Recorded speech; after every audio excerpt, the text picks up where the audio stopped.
Hi, my name is Matt Carroll with World Class Coaching, and today with the help of Academy Sports Coach 2024, I want to talk to you about a session that I've designed to work on line breaking passes.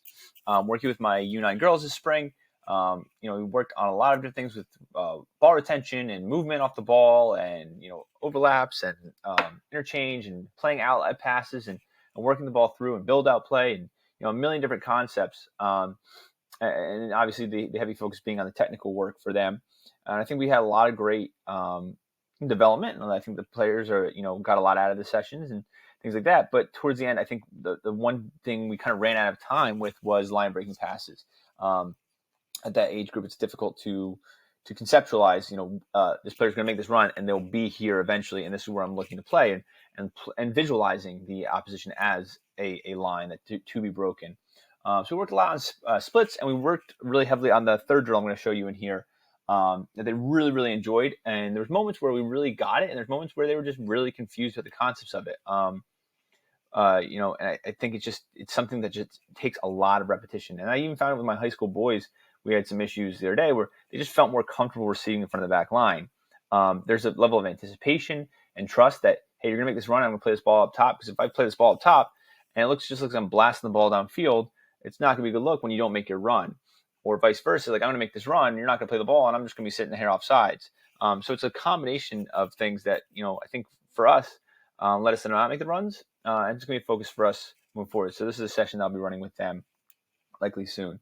So it starts with the 3 cones here, 3 sticks, whatever you want to do. We can keep a keeper in. You can have small pug goals. You can have 2 of these running at the same time in order to keep things just kind of flowing. But it starts with a pass here, play an outlet pass back, and then we make a run from this player where they'll receive a through ball. And what I like my players to do is get to the end line here.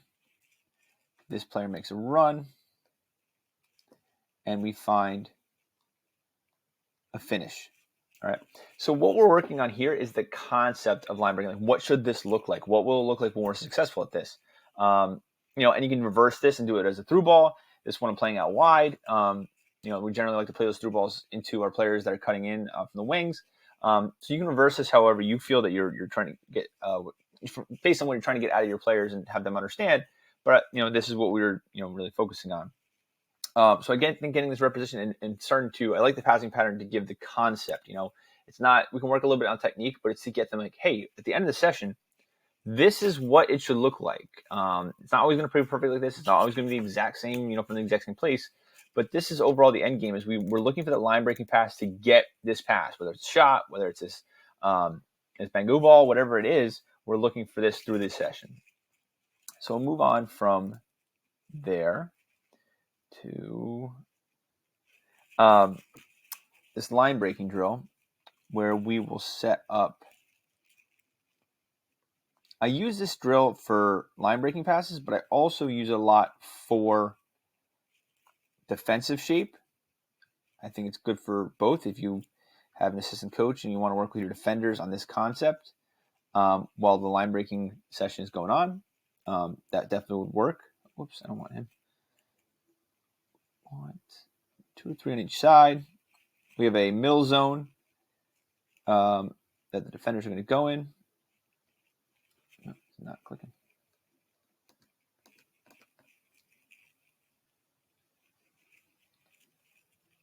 And we'll go here.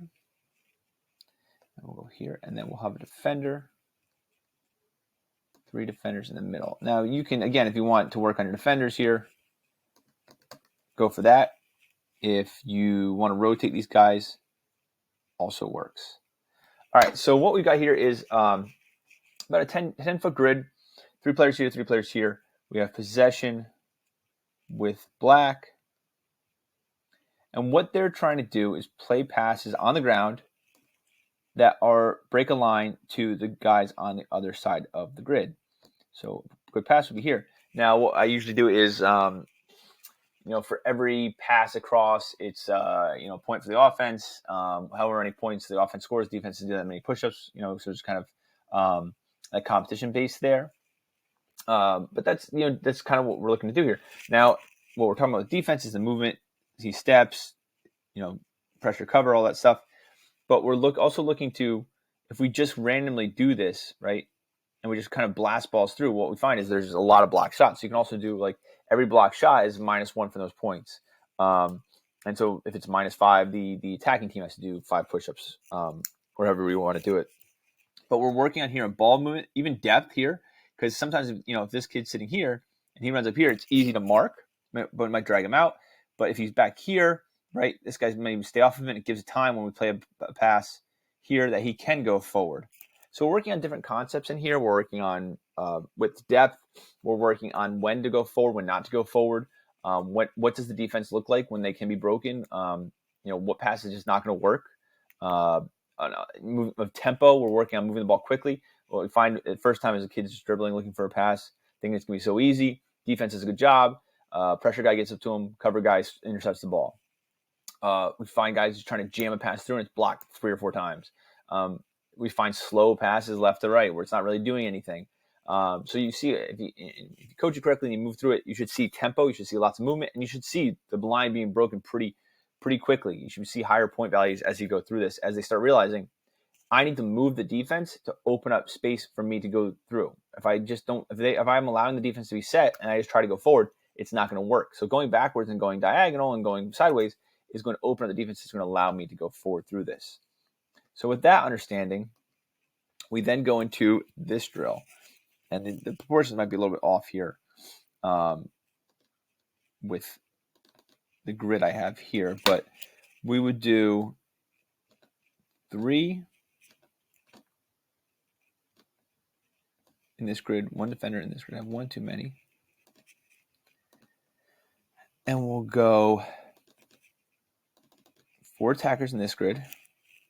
One of them can be a goalie, and you'll see why in a second. Or you can just have a back line here. But there will be a goal, a small goal. My little pug. Small goal here. So the team in black here is going to possess the ball in their half of the grid and try to work their way through to break a line and find this single forward. So if we just pass the ball forward, what's going to happen is, all right, yes, that person's open, but immediately it's contested, and we can, you can allow it to go naturally, or you can say, hey, you have 3 touches. So the player is, they're not going to be able to dribble and try to beat this person 1v1, because the idea is if that was happen, it would slow up the attack, and the defense will get back. So you have 3 touches to score, and we can throw a goalie in there, or you can use a small pug goal as well. So we're looking for a ball that is going to drag out, is going to find a way that we can get two touches, something that get a ball through that puts this player in a position to then touch and shot. So maybe we move the ball just as we did in the last drill. We move it diagonally. Right? So this player is then watching the ball. This player feints in, feints back out. We play a through ball. And we find their foot and a shot from here. If the defense here wins the ball, they can shoot a little goal. If this player wins the ball, the defender that's defending the forward, they play back to the 3v4 and they try to score through that. And so it can stay fluid. It's a lot of movement, but it should reset if there's a shot by either team. And that's the only reset you're really going to have, because everything else should just kind of flow naturally.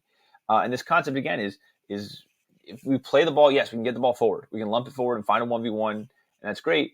But by limiting the touches, you're saying it's got to be something quick. It's got to be something, a pass that opens up the defense and allows for that striker to do something and get a shot off. And so from here, I go into the game, naturally just looking for elements where we find opportunities to break lines. I would stop if there was an opportunity to break line that we then maybe went negative. I would stop if there's maybe a forward or a winger or a 10 or something like that that's kind of standing still and looking to receive in front of the back line, which when I would really want them to go through and stretch the defense and push the depth of the defense, because it's not going to allow the defense then to step up and close the space down. It pushes them further back, or because they're just going to be open, and we're going to be able to find those diagonal balls and through balls. They're going to find them open and ready for attacks. So this is my session on line breaking. So once again, my name is Matt Carroll with World Class Coaching and the help of Academy Sports Coach 2024. I hope the session finds you well.